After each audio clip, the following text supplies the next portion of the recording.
préférez un petit, un moyen ou un grand? Celui-ci. C'était jour de marché à l'école de Roville-aux-Chênes, oui, mais un marché pédagogique qui permet aux apprentis et stagiaires en brevet professionnel horticole et maraîchage et en CAP fleuriste de se confronter à une vraie clientèle. Les élèves ont dressé leurs étals sous le préau et mis en vente les légumes cultivés dans l'établissement, ainsi que les bouquets confectionnés sur place. Un exercice grandeur nature pour lequel elles vont être évaluées.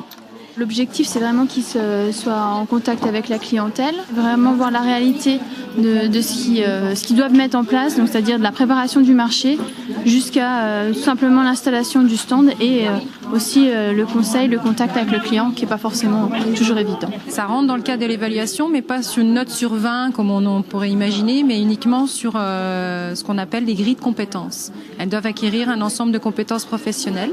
L'école de Roville-aux-Chênes dispense des cours de vente, mais découvrir ainsi un métier est un plus indéniable. Ça apporte beaucoup de contacts professionnels et on est dans un lycée horticole, du coup on travaille tout le temps avec la matière. C'est l'aspect commercial ici que vous découvrez? Oui, là c'est la vente, oui. En stage, j'avais eu la chance de pouvoir faire 1 ou 2 marchés, mais c'est vrai que j'avais pas eu la chance de pouvoir tout préparer dès le début. Et ce matin, on m'a donné les feuilles, et on m'a dit, bon ben voilà, ça c'était la vente de la semaine dernière, et puis tu charges ton équipe et tu récoltes tout et tu prépares.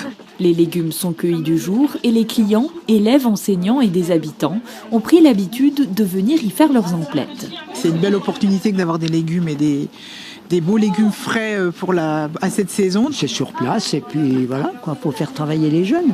Une jeune éleveuse de chèvres a été conviée à vendre ses fromages. Le directeur de l'école ne compte pas s'arrêter là.